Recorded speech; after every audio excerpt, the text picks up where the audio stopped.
Hi everyone! Welcome to our first episode of Kids Read to Kids.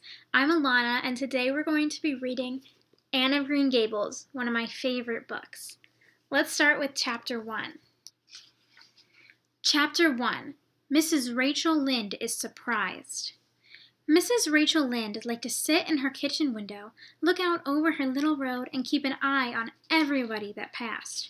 If she saw anything that seemed odd or out of place, she would not rest until she found out what was going on.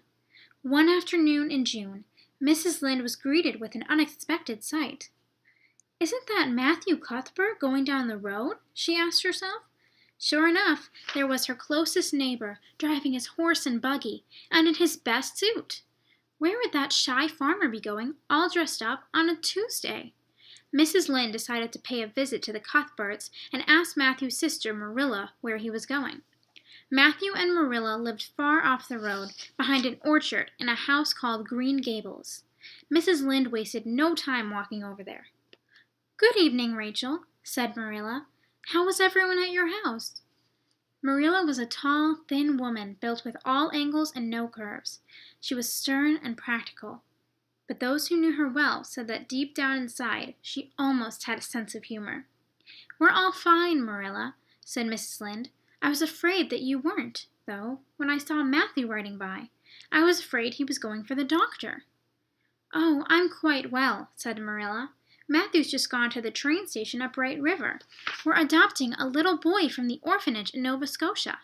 He's coming on the train tonight."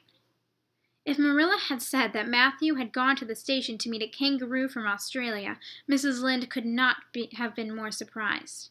Are you serious, Marilla?" "Of course," said Marilla, as if adopting orphan boys was something she did every Tuesday afternoon. "Last Christmas, Mrs. Spencer told us that she was going to the orphanage to get herself a little girl this spring. Matthew and I decided to have her pick up a little boy for us. Matthew was almost 60 years old now, and we could use some help around the farm." "Well," Mrs. Lynde told the rose bushes as she walked home, "I feel sorry for that orphan. Marilla and Matthew Cuthbert don't know the first thing about raising a child. My, but I pity that little boy indeed." If, at that very moment, she had seen the orphan waiting at the station, her pity would have been much deeper.